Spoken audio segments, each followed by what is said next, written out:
Chemistry का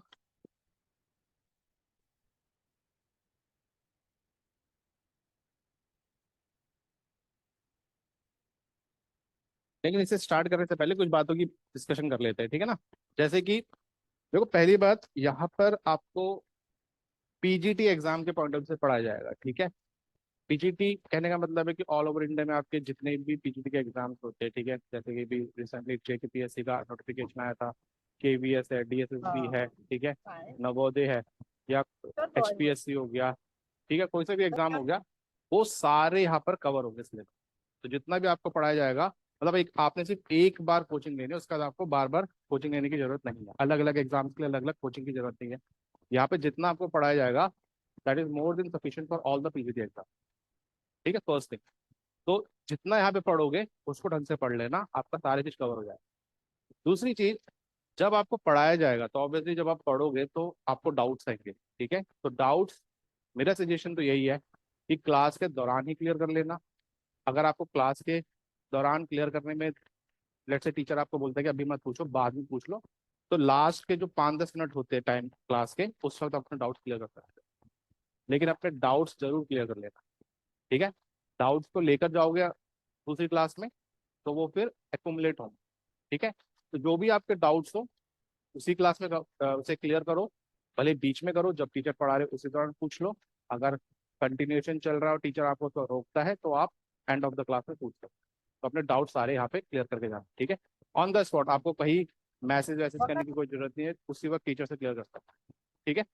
एक और चीज, हर चैप्टर के बाद, जब भी आपका जो भी चैप्टर, जैसे आज मैं केमिकल काइनेटिक्स पढ़ा रहा हूँ, कल आपका कोऑर्डिनेशन शुरू हुआ है, तो हर चैप्टर के ओवर होने के बाद आपका एक क्लास टेस्ट होगा, ठीक है।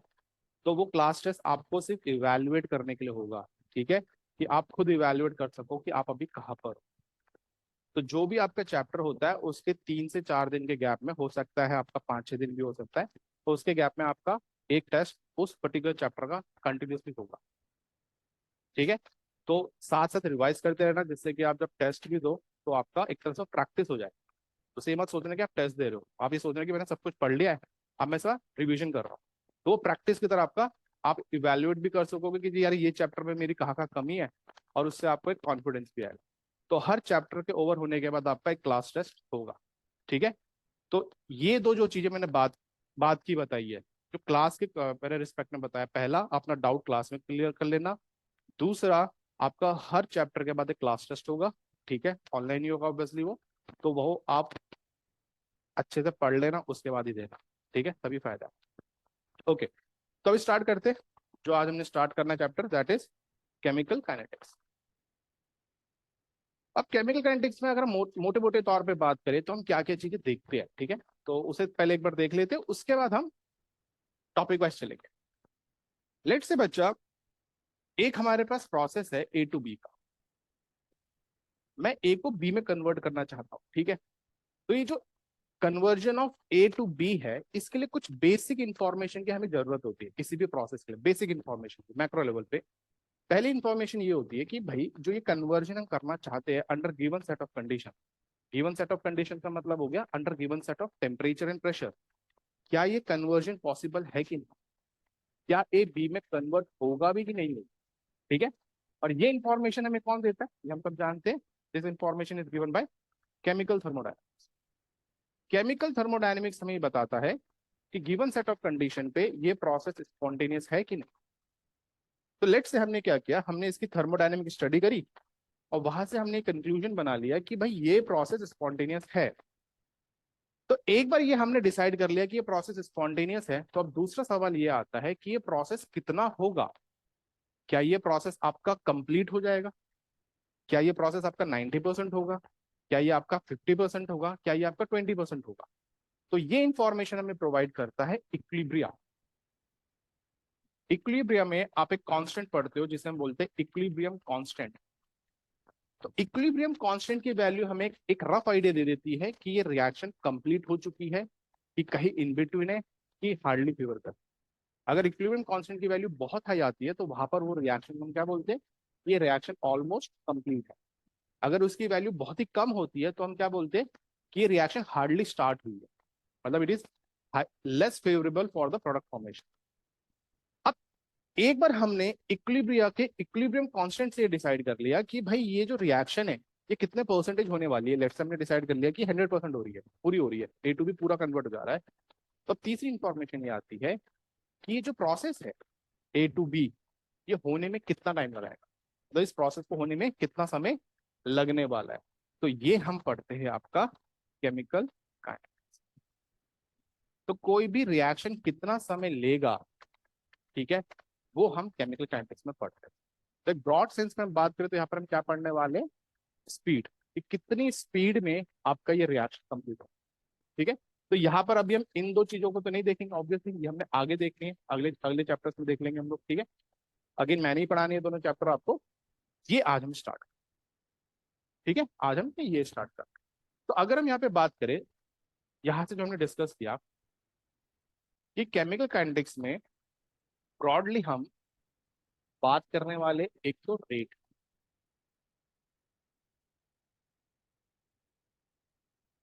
ठीक है, अभी से मैं रेट ऑफ रिएक्शन लिख रहा हूँ। इसके अलावा हम ये भी देखेंगे कि रेट ऑफ रिएक्शन भी कितने टाइप के होते हैं, कैसे कैसे उसे एक्सप्रेस किया जाता है, ठीक है। और इसके अलावा हम यहाँ पर देखते हैं आपका factors affecting the rate of reaction, ठीक है, ब्रॉड सेंस में लिख रहे हैं हम लोग, मैं कोई स्पेसिफिक टॉपिक नहीं लिख रहा हूँ, वो तो हम अलग से कवर करेंगे करेंगे। अफेक्टिंग रेट ऑफ रिएक्शन, तो ये भी पढ़, ठीक। अगर आप पीजीटी लेवल पे देखो तो ये दोनों टॉपिक से जो भी मैं यहाँ पे लिखूंगा अभी बहुत क्वेश्चन आते हैं, इसके अलावा भी आते हैं, वो तो हमें अलग से कवर करना ही है, ठीक है। और factors affecting rate of reaction में किस किस को पढ़ने वाले, पहला फैक्टर हम देखेंगे कंसेंट, पहला फैक्टर हम यहाँ पर देखने वाले हैं कंसेंट। अब एक चीज ध्यान देना, कभी भी सवाल आ जाता है कि कंसंट्रेशन को चेंज करके रेट पे क्या चेंज आएगा, सीधा सा सवाल, कंसंट्रेशन को चेंज कर दिया, डबल कर दिया, ट्रिपल कर दिया, हाफ कर दिया, what is the change in rate of reaction, आप सीधा कहाँ दिमाग लगाओगे, ऑर्डर ऑफ रिएक्शन पे, कहाँ पर, ऑर्डर ऑफ रिएक्शन पे। तो कंसंट्रेशन का जो इफेक्ट होता है ऑन द रेट वो हम किससे पढ़ते हैं, ऑर्डर ऑफ रिएक्शन से पढ़ते हैं हम, ऑर्डर ऑफ रिएक्शन। या आप दूसरे वर्ड्स में क्या बोल सकते हो कि जो ऑर्डर ऑफ रिएक्शन है वो हमें क्या बताता है, वो हमें बताता है effect of concentration on the rate, और बहुत एकदम स्पेसिफिक रहता है। कभी भी कंसंट्रेशन चेंज का क्वेश्चन आ रहा है और उसका इफेक्ट रेट पे पूछा गया, आपने सीधा ऑर्डर ऑफ रिएक्शन तो हम पढ़ेंगे, उस पर दिमाग लगाना है, ठीक है। इसके बाद हम दूसरा जो यहाँ पे फैक्टर देखते हैं दैट इज टेम्परेचर। अभी डिटेल में पढ़ने वाले हम लोग, एक एक लाइन पे नहीं, ये सारे इंपॉर्टेंट है। तो अगर हम टेम्परेचर को चेंज करते हैं तो टेम्परेचर को चेंज करके रेट पे क्या चेंज होता है, ठीक है। तो कभी भी ऐसा कोई सवाल आता है कि भाई हमने 300 से 350 कर दिया, बताओगे रेट कितना बढ़ेगा, तो ये सवाल किससे सॉल्व होता है हमारा, एर्हेनियस इक्वेशन, किससे सॉल्व होता है, एर्हेनियस, क्योंकि एर्हेनियस इक्वेशन वो इक्वेशन है जो आपका effect of temperature on the rate बताता है, ठीक है। तो कभी भी टेम्परेचर चेंज के बाद रेट ऑफ रिएक्शन पूछी गई है, यू विल यूज एर्हेनियस। अगर आपको ध्यान हो, एर्हेनियस इक्वेशन हमारी होती है, वो होती है k is equal to A T raise to power minus C A by R, ठीक है, बहुत इंपॉर्टेंट इक्वेशन, ठीक है। किसी भी एग्जाम के लिए, किसी भी एग्जाम के लिए इक्वेशन बहुत इंपॉर्टेंट होती है। तो यहाँ पर हमें टेम्परेचर फैक्टर को देखते हैं, तो मतलब रेट कांस्टेंट चेंज होगा विथ टेम्परेचर, और रेट कांस्टेंट चेंज हुआ तो रेट। साथ ही साथ यहाँ पर हम देखते हैं कि हमारा एक्टिवेशन एनर्जी भी आ रहा है, मतलब कहीं ना कहीं रेट कांस्टेंट एक्टिवेशन एनर्जी के ऊपर भी डिपेंड करता है। तो इसका रोल आता है हमारे नेक्स्ट फैक्टर पे, जो हम पढ़ते हैं कैटलिस्ट,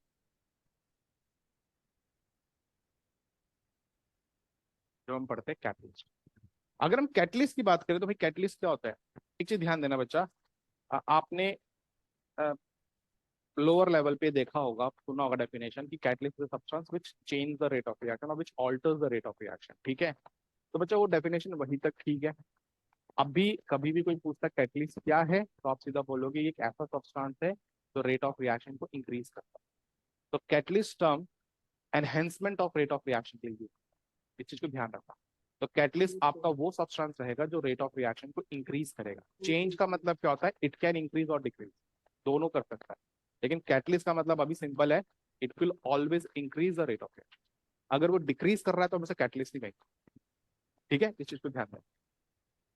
तो कैटलिस्ट क्या करता है आपका, ये रेट ऑफ रिएक्शन को इंक्रीज करता है। किसी भी रिएक्शन के रेट को क्या करता है, इंक्रीज करता है। कैसे करता है, ये एक ऑल्टरनेट पाथ प्रोवाइड करता है ना, ये हम पढ़ते हैं, एक ऑल्टरनेट पाथ प्रोवाइड करता है। और ये ऑल्टरनेट पाथ से मतलब क्या है, एक ऑल्टरनेट मैकेनिज्म। जो भी आप पढ़ते हो ऑर्गेनिक केमिस्ट्री में सबसे ज्यादा मैकेनिज्म पढ़ते हो आप, तो उसके अलावा एक दूसरी और आपको मैकेनिज्म मिलती है जिसकी एक्टिवेशन एनर्जी अनकैटलाइज्ड रिएक्शन से कम हो। बेसिकली क्या हो गया कि कैटलिस्ट ने कैसे रेट ऑफ रिएक्शन को चेंज किया, इफेक्ट किया, by changing the activation energy. और ये एक्टिवेशन एनर्जी को क्या करता है, डिक्रीज करता है। और अगर एक्टिवेशन एनर्जी डिक्रीज होगा तो रेट बढ़ता है। ठीक है, तो अगर हम कैटलिस्ट के इफेक्ट की बात करें तो ये एक्टिवेशन एनर्जी को चेंज करे, रेट को इफेक्ट कर रहा है। और एक्टिवेशन एनर्जी कहाँ आती है, एर्हीनियस में। तो इसका भी इफेक्ट हम एर्हीनियस इक्वेशन के थ्रू ही पढ़ते हैं। इसका भी इफेक्ट हम एर्हीनियस इक्वेशन के थ्रू ही पढ़ते हैं, इस चीज को ध्यान देना। क्या बच्चा, फिर से बोलो एक बार, आपका आवाज क्लियर नहीं आया।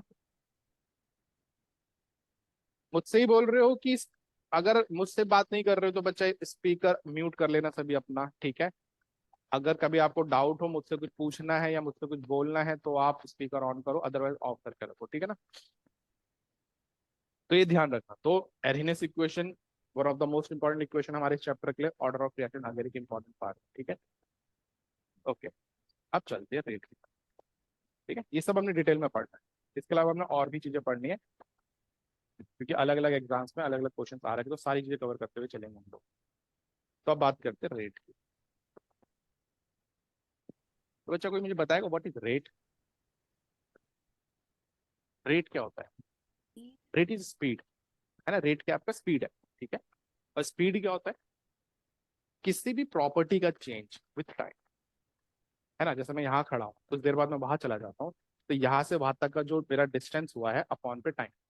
या जैसे कि समझो मैं कुछ खा रहा हूँ, जैसे मैं चपाती खा रहा हूँ, रोटी खा रहा हूँ, तो अब अगर मैं 1 घंटे पे या आधे घंटे में मैं 40 रोटियां खा लूँ, लेट से, एक हाइपोथेटिकल सिचुएशन है, तो मेरा रेट कैसे निकलेगा, रेट ऑफ ईटिंग कैसे आएगा, 40/30 मिनट्स। तो मेरा पर मिनट की स्पीड आ जाएगी, लेकिन ये, तो ऐसी हर वो प्रॉपर्टी जिसको आप चेंज, जिसका चेंज आप स्टडी कर सकते हो विथ टाइम, उसके रिस्पेक्ट में आप रेट या स्पीड की बात कर सकते हैं। अब हमने यहाँ पे पढ़नी है केमिकल रिएक्शन। तो केमिस्ट्री के स्टूडेंट हमने यहाँ पे क्या पढ़ने, केमिकल रिएक्शंस पढ़ने।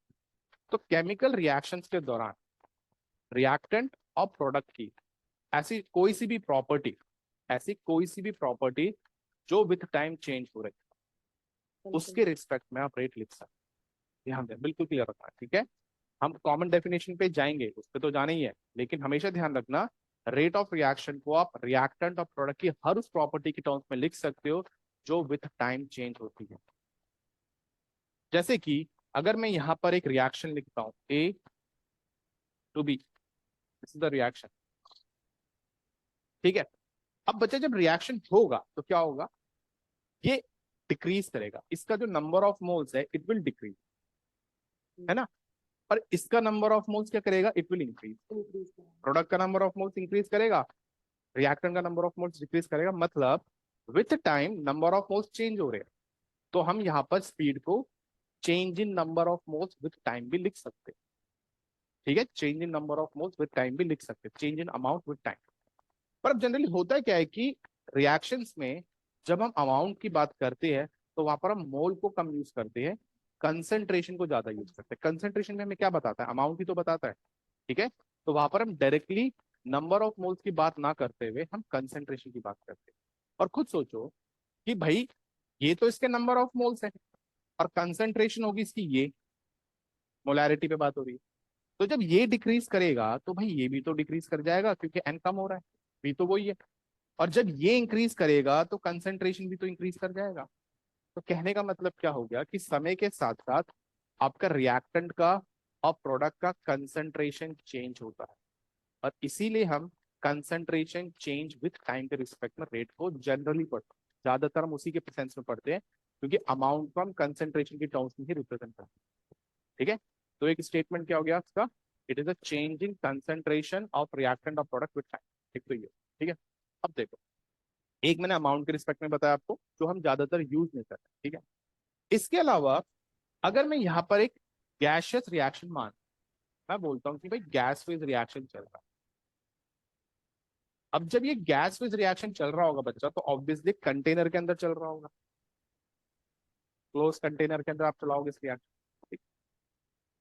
अब ये जो डेफिनेशन है, change in concentration with time, ये आप एक नॉर्मल रिएक्शन के लिए भी और गैस फेज रिएक्शन किसी भी रिएक्शन के लिए लिख, लेकिन गैस फेज के लिए स्पेसिफिकली एक और फॉर्म हम लिख सकते हैं, और वो क्या है, इसका नंबर ऑफ मोल्स डिक्रीज करेगा। तो बच्चा अगर इसका नंबर ऑफ मोल्स डिक्रीज करेगा, तो जो प्रेशर है इसका ए का कंटेनर के अंदर, वो भी तो डिक्रीज करेगा। अब आप सोचो, आपके रूम पे, जिस भी रूम पे आप बैठे हो अभी अपने, ठीक है, अपने अगर बेडरूम में हो, तो उस रूम पे अगर आपने 10 moles of gas A introduce किया, तो वो वॉल को हिट करेंगे, उससे प्रेशर आएगा। अब आपने 10 की जगह 20 कर दिया, उसी गैस ए का 20 मोल आपने उसी रूम पे इंट्रोड्यूस कर दिया, तो उस रूम के अंदर उसका प्रेशर बढ़ेगा कि नहीं बढ़ेगा, क्योंकि अब ज्यादा नंबर ऑफ मॉलिक्यूल्स क्या करेंगे, वॉल को हिट करेंगे।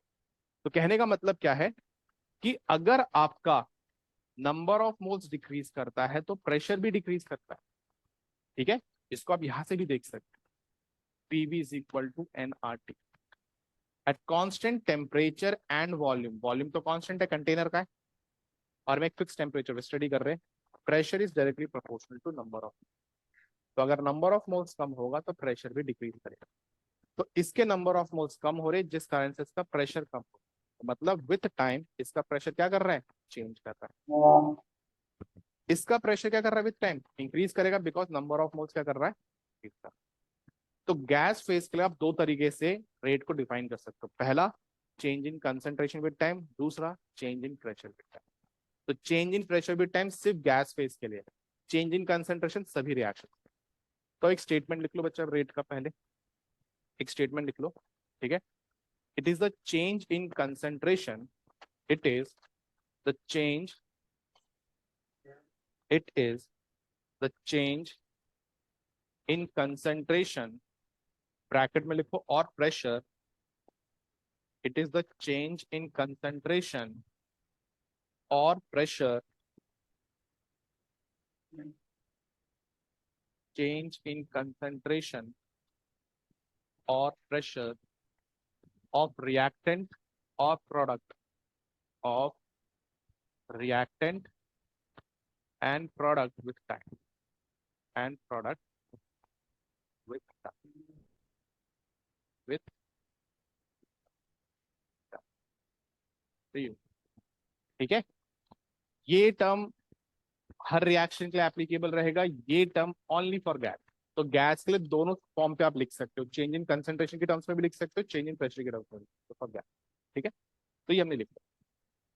तो अगर हम यहाँ पर बात करें कि लेट से हमारे पास एक ऐसी रिएक्शन चल रही है,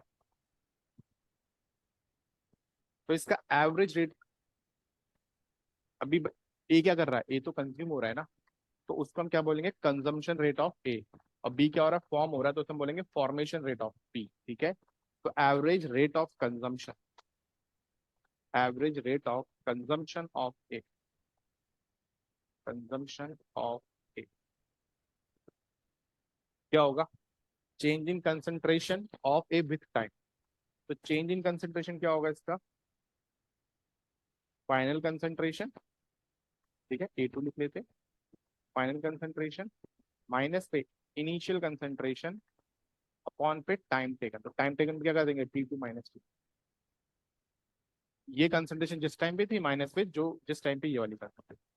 अब बच्चा जब आप ये वैल्यू निकालोगे ना, तो विथ टाइम इसकी कंसंट्रेशन डिक्रीज हो रही है, तो नेगेटिव आता है ना। और रेट हमेशा हम क्या करेंगे, पॉजिटिव मार्क करते हैं, रेट हमेशा क्या पॉजिटिव क्या करेंगे, पॉजिटिव मार्क करेंगे। तो इसलिए हम यहाँ पे क्या करेंगे, हमेशा माइनस। हमेशा ध्यान रखना, कभी भी आप रेट को रिएक्टेंट की फॉर्म पे लिख रहे हो, तो आपने माइनस एन हमेशा आगे लगाना, हमेशा। और क्यों लगाना है, इसका पर्पस कैसे, just to make the value positive, क्योंकि रेट हमेशा पॉजिटिव मार्क हमेशा। तो इसको सिर्फ पॉजिटिव बनाने के लिए हम क्या करते हैं, फिर माइनस, क्योंकि ये वैल्यू नेगेटिव आ रही है, तो पॉजिटिव करने के लिए माइनस आ जाता है। और इसको हम लिख सकते हैं माइनस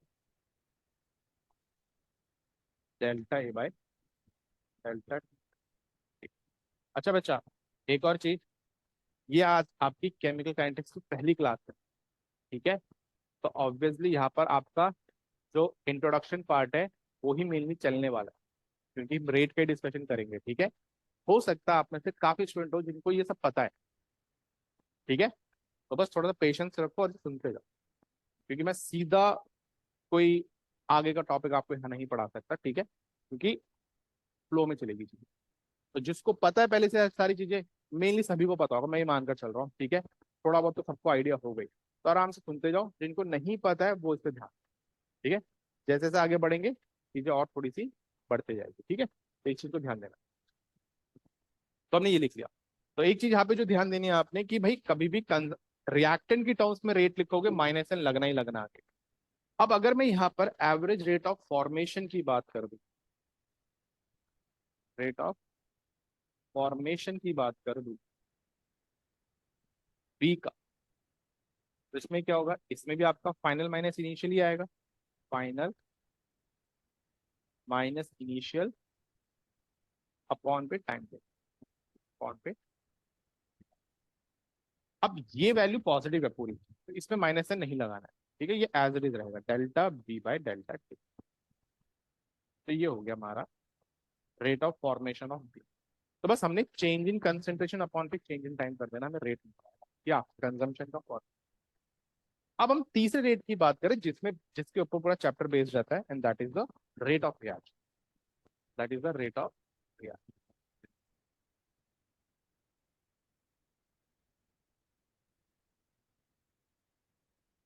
अब यहाँ पर जो हमने रेट ऑफ कंजम्पशन लिखा और जो रेट ऑफ फॉर्मेशन लिखा, ये दोनों वैल्यू सेम हो भी सकते, नहीं भी हो सकते। ऐसी कोई मस्ट कंडीशन नहीं होती कि इन दोनों वैल्यू को सेम हो भी सकती, नहीं भी हो सकती।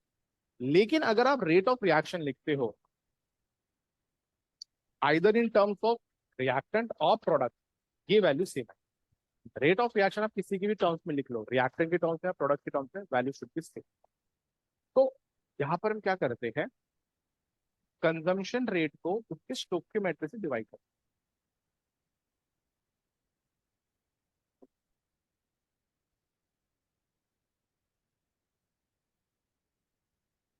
डिवाइडेड बाय स्टोइकियोमेट्रिक, ये हमें रेट ऑफ रिएक्शन देता है।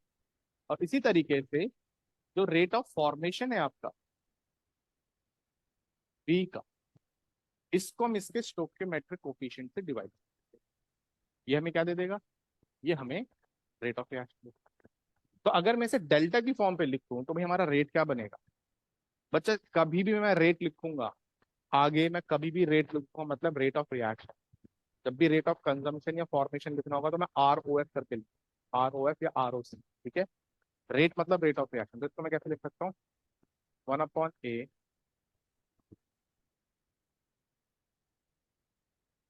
Minus delta A by delta, ये हो गया 1/B delta B by delta. तो ये हमारा rate of reaction, this is the rate of reaction, ठीक है। तो किसी भी रिएक्शन से आप रेट ऑफ रिएक्शन तो लिख ही सकते हो डेल्टा की फॉर्म, ठीक है, हो गया। अच्छा, ओके क्लास, कोई, चलो पहले यहाँ से कुछ रिलेशन बना लेते, छोटे बेसिक से रिलेशन दिख रहे हैं हमें यहाँ से, पहले वो बना लेते फिर एक पॉइंट की तरफ, ठीक। देखो जैसे कि अगर मैं यहाँ पे बात करूँ बच्चा, अगर ए और बी की वैल्यू सेम आ जाए तो इस केस में रेट ऑफ कंजम्पशन और रेट ऑफ फॉर्मेशन सेम नहीं होगा। कहने का मतलब क्या है कि अगर आपको कोई रिएक्शन दे रखी है, उस रिएक्शन में अगर किसी दो रिएक्टेंट का स्टोइकियोमेट्रिक कोफिशिएंट सेम है तो उनका रेट ऑफ कंजम्पशन सेम। अगर दो प्रोडक्ट का स्टोइकियोमेट्रिक कोफिशिएंट सेम है तो उनका रेट ऑफ फॉर्मेशन भी सेम। इसी तरीके से अगर एक रिएक्टेंट का और एक प्रोडक्ट का स्टोइकियोमेट्रिक कोफिशिएंट सेम है तो उनका रेट ऑफ कंजम्पशन और रेट ऑफ फॉर्मेशन भी सेम होगा। तो यहाँ पे पहला पॉइंट हमने क्या बना लिया, if A is equal to B, if A is equal to B, it implies ROF of B is equal to ROC of, ठीक है, ये तो सिर्फ मैंने ROF और ROC के रिस्पेक्ट में लिखा है। बस इतना ध्यान रखना, रिएक्शन में जिन जिन की स्टोकियोमेट्री सेम होंगे ना, उनका रेट ऑफ कंजम्पशन फॉर्मेशन। ठीक है, इस चीज को ध्यान रखना।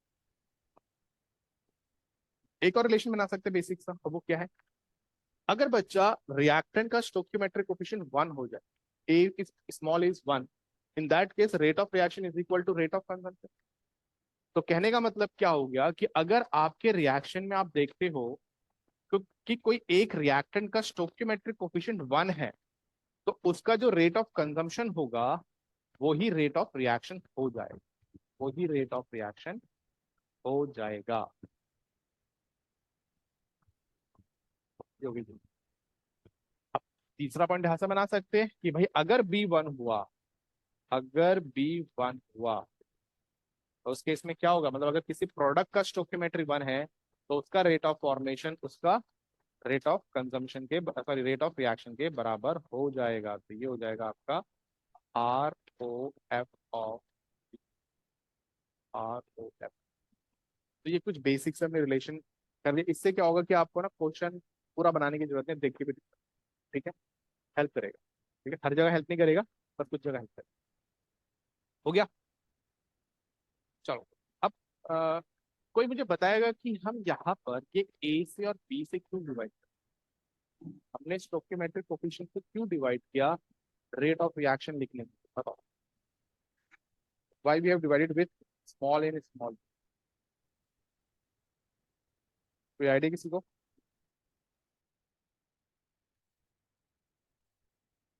बोलो बच्चा। बिकॉज ओवरऑल रेट सेम रहनी चाहिए। बिकॉज ओवरऑल रेट सेम होनी चाहिए। तो बच्चा वो यहाँ पे सेम नहीं हो जाएगा?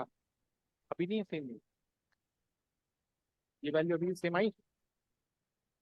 अगर मैं से ट्वाइस ऑफ स्टोकियोमेट्री से डिवाइड कर दो, आई थिंक वैल्यू अभी भी सेम ही तो है, देखो ना। तो नहीं फिर सर। हमने ये कैसे डिसाइड किया कि हम स्टोकियोमेट्री से डिवाइड, आपका कहने का है कि just to make these value same, अभी हमने स्टोकियोमेट्री से डिवाइड किया। तो वो तो आप किसी स्टोकियोमेट्री किसी नंबर से मल्टीप्लाई करके कर लो, तो भी आपका सेम आएगा। तो स्टोकियोमेट्री से ही क्यों डिवाइड किया, ये पूछने वाली बात है ना। तो दो आंसर मुझे सुनने को मिलते हैं ज्यादातर। एक तो यही जो भी आपने बोला कि to make the value of RO and RO से सेम, उनके वैल्यू को बराबर करने के लिए हम स्टोकियोमेट्री से डिवाइड करते हैं। एक रीजन, एक आंसर मुझे ये सुनने को मिलता है। दूसरा आंसर जो मुझे सुनने को मिलता है कि सर पर मोल की स्टडी हम करते हैं, दोनों की पर मोल की स्टडी करते हैं। आई थिंक पर मोल का तो कोई यहाँ पे लॉजिक नहीं बनता, क्योंकि अगर आप रेट का यूनिट देखोगे तो ये मोल पर लीटर होता है, तो यहाँ पे तो मोल इनवर्स आ ही नहीं रहा। तो पर मोल के रिस्पेक्ट में तो हम यहाँ पे स्टडी कर ही नहीं। अब देखो यहाँ पे ए और बी से क्यों डिवाइड हुआ डिसअपियरेंस। है, इस appearance में तो ये है ना, और ये फॉर्मेशन है। ठीक है, अब बच्चे देखो, अभी होता है क्या है ना कि आपको कभी भी आपने पढ़ा होगा तो आपको ये एक्सप्रेशन डायरेक्ट दिया जाता है, आपको बोल दिया गया कि रेट ऑफ कंजम्पशन ऐसा है, रेट ऑफ फॉर्मेशन ऐसा है, और रेट ऑफ रिएक्शन ये है। ऐसे हम रेट ऑफ रिएक्शन लिखते हैं, आपको ये फॉर्म दी जाती है डायरेक्ट। कहाँ से आई है, कैसे आई है, उसके बारे में बात ही नहीं। ठीक है, तो बेसिकली हम जो रेट ऑफ रिएक्शन पढ़ना शुरू करते हैं वो हम पढ़ते हैं in terms of extent of reaction with time. तो हम extent of reaction with time के रिस्पेक्ट में रेट को स्टडी करते हैं। एक्सटेंट ऑफ रिएक्शन आप देखते हो थर्मोडायनेमिक्स, ठीक है। तो एक्सटेंट ऑफ रिएक्शन के सेंस में हम क्या करते हैं, इसे स्टडी करते हैं। और अगर आप एक्सटेंट ऑफ रिएक्शन का डेफिनेशन देखोगे तो वो होता है हमारी शाई है, ठीक है, वो होता है हमारा फाइनल अमाउंट, किसी का भी ले सकते हो, रिएक्टर प्रोडक्ट किसी का भी ले सकते हो, माइनस पे इनिशियल अमाउंट अपॉन पे देयर स्टोकियोमेट्रिक कोफिशिएंट। दिस इज शाई, दिस इज शाई।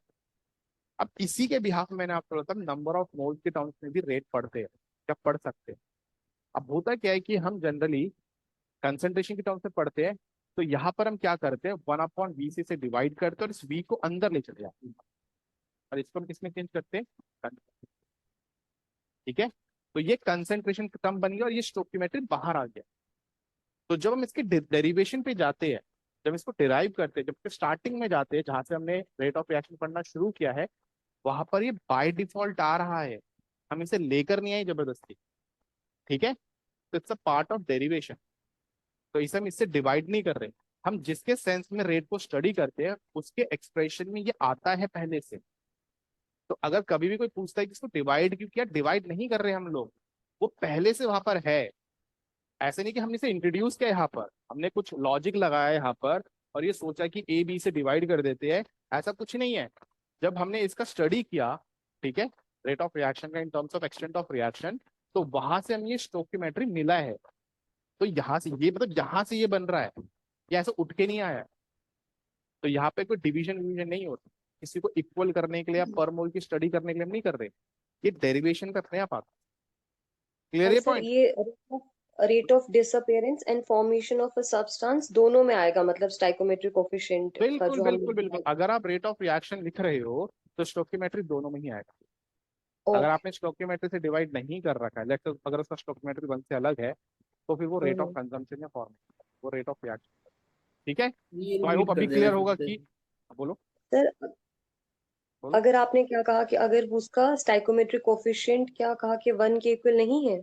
ये तो रहा, अभी हमने क्या पढ़ा यहाँ पर कि अगर स्टोकियोमेट्रिक कोफिशिएंट वन होता है किसी भी रिएक्टेंट का, हम्म। तो उस वक्त उसका जो रेट ऑफ रिएक्शन होगा वो उसके रेट ऑफ कंजम्पशन के बराबर होगा। आप खुद देखो ना, अगर ये ए का वैल्यू वन हो जाता है, ये ए का वैल्यू वन हो जाता है, तो rate of reaction rate of consumption के बराबर ही तो हो गया। यस और नो? ओके। इसी यस तरीके सर। से अगर ये बी वन हो जाता है, दिस बी इज वन, तो उस केस में क्या होगा, this rate of reaction become rate of formation.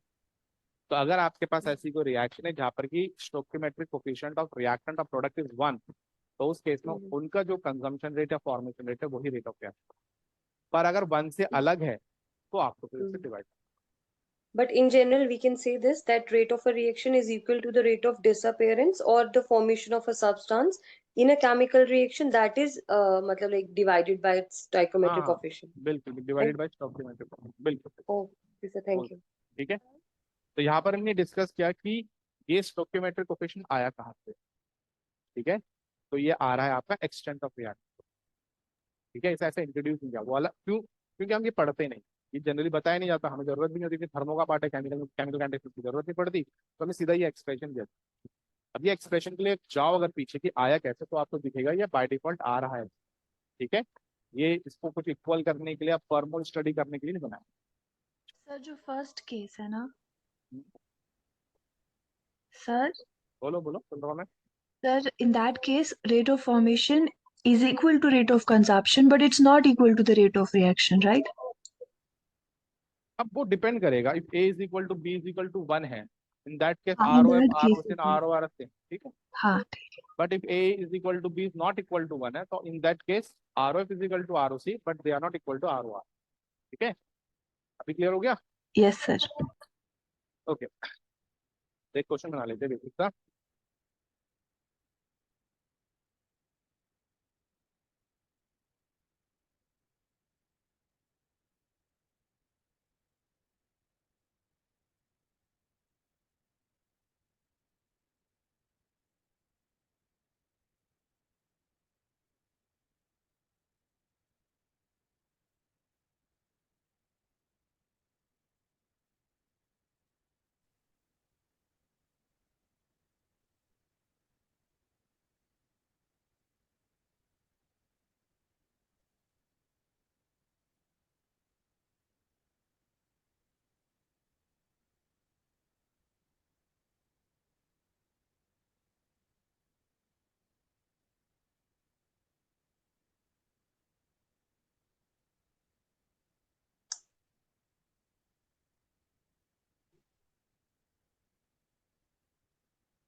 Rate of formation of H2 it's a reactant.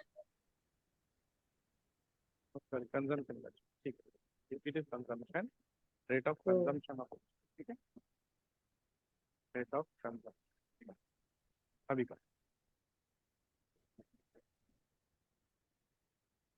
Solve करो।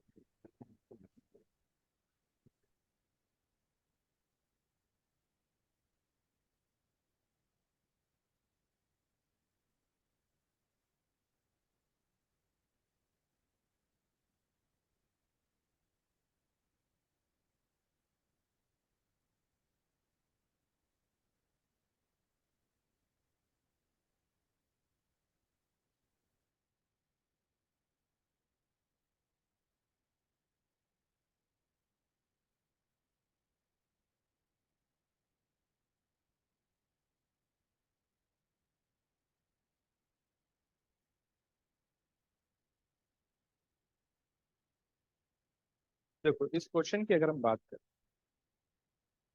ठीक है, हमेशा ध्यान रखें, अगर आपको एक केमिकल रिएक्शन दिया है, कोई सा भी केमिकल रिएक्शन दिया जाता है, ठीक है, और आपको उस केमिकल रिएक्शन में किसी एक स्पीशी का, किसी भी एक स्पीशी का या तो रेट ऑफ फॉर्मेशन या रेट ऑफ कंजम्पशन दे रहा है, या आपको उस रिएक्शन का रेट ऑफ रिएक्शन दे रहा है, बस एक वैल्यू दे रहे हैं, उसकी हेल्प से आप बाकी सारी वैल्यूज निकाल रेट वाला। जैसे कि यहाँ पर मैंने आपको ये रिएक्शन दी थी, रिएक्शन देना जरूरी है, बिना रिएक्शन के काम नहीं बनेगा, ठीक है। तो ये रिएक्शन आपको दे दिया, मैंने आपसे बोला rate of consumption of H2, तो आप इसका रेट ऑफ कंजम्पशन, इसका रेट ऑफ फॉर्मेशन और रेट ऑफ रिएक्शन भी निकाल सकते हो। और वो कैसे निकाल सकते हो, कभी भी ऐसा कोई क्वेश्चन आता है, कंजम्पशन रेट देकर फॉर्मेशन रेट पूछा जाए या रेट ऑफ रिएक्शन पूछा जाए, तो बेस्ट तरीका होता है रेट ऑफ रिएक्शन। और रेट ऑफ रिएक्शन क्या होगा, N2 के टर्म्स में क्या हो जाएगा, ये हो जाएगा, ये दिस इज, ये हो जाएगा आपका ये,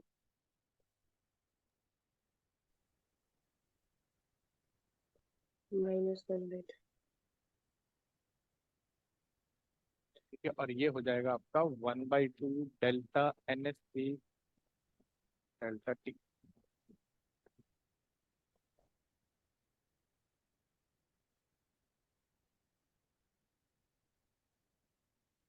ये हमारा रेट ऑफ रिएक्शन।